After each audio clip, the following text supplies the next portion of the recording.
సావిత్రిబాయి పూలే యొక్క జయంతి సందర్భంగా మరి భారతీయ జనతా పార్టీ జిల్లా అధికార ప్రతినిధిగా అదేవిధంగా బీసీ సాధికారిత సంస్థ రాష్ట్ర వర్కింగ్ ప్రెసిడెంట్గా నేను బుస్సాపూర్ శంకర్ గారిని మరి సావిత్రిబాయి పూలే గారికి మరి పూలమాల వేసి వారి యొక్క జన్మదినాన్ని ఈ సందర్భంగా ఆమె జన్మదిన సందర్భంగా అందరికీ కూడా శుభాకాంక్షలు తెలియజేస్తూ మరి ఆనాడు ఏదైతే బాలికలకు విద్యను అందించాలనే ఉద్దేశంతో మరి జ్యోతిబా పూలే మరి సావిత్రిబాయి పూలే గారిని 9 సంవత్సరాల వయసులోనే పెళ్లి చేసుకొని స్వతహాగా జ్యోతిబా పూలే గారు సావిత్రిబాయి పూలే గారికి చదువు చెప్పి మరి బాలికల యొక్క విద్యకు ఆనాడే నాంది పలికినారు.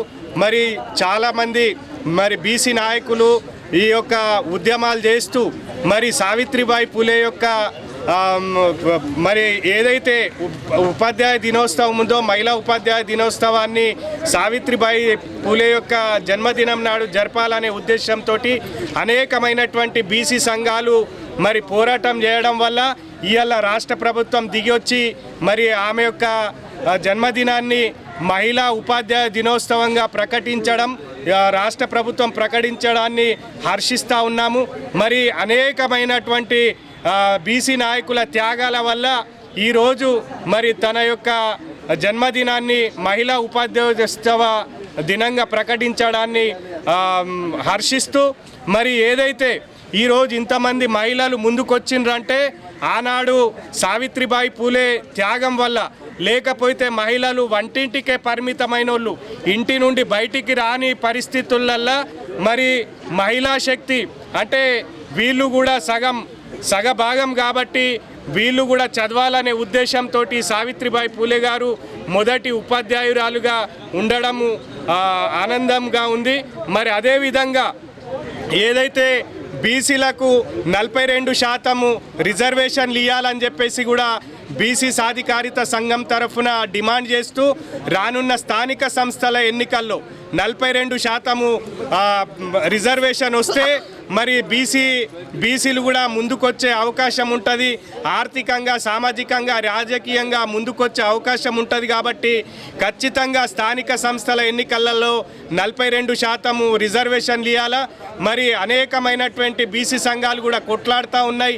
మరి మనము ప్రతి ఒక్క సందర్భంలో పోరాటం చేసే తెచ్చుకుంటున్నాము. ఆనాడు స్వాతంత్రమైన తర్వాత తెలంగాణ ఉద్యమైన తొలి దశ తెలంగాణ ఉద్యమమైన మలిదశ తెలంగాణ ఉద్యమమైన ఏదైనా పోరాడే తెచ్చుకుంటున్నాము. అదేవిధంగా ఈ బీసీ రిజర్వేషన్లు కానీ బీసీలకు రాజ్యాధికారం కూడా మరి పోరాడి తెచ్చుకునే అవకాశం ఉంది. మరి ఆనాడు మహాత్మా జ్యోతిబా పూలే కానీ సావిత్రిబాయి పూలే కానీ అంబేద్కర్ కానీ వీళ్ళ త్యాగాల వల్ల బీసీలు బడుగు బలహీన వర్గాలు ముందుకొచ్చి ఉద్యోగాలల్లో మరి ఉపాధిలా ముందుకొస్తూ ఉన్నారు. వాళ్ళని స్ఫూర్తిగా తీసుకొని మరి ముందుకెళ్ళాలని చెప్పేసి భారతీయ జనతా పార్టీగా మరి అదేవిధంగా బీసీ సాధికారిత సంస్థ మరి రాష్ట్ర వర్కింగ్ ప్రెసిడెంట్గా కోరుతా ఉన్నాను. మరి ఏది ఏమైనప్పటికీ మరి సావిత్రిబాయి పూలే జయంతి మరి మహిళా దినోత్సవాన్ని ప్రకటించడాన్ని హర్షిస్తూ మరి అదేవిధంగా ఈ యొక్క ఉపాధ్యాయులందరికీ కూడా ఉపాధ్యాయ దినోత్సవ శుభాకాంక్షలు తెలియజేస్తూ ఉన్నాము. జై బీసీ, జై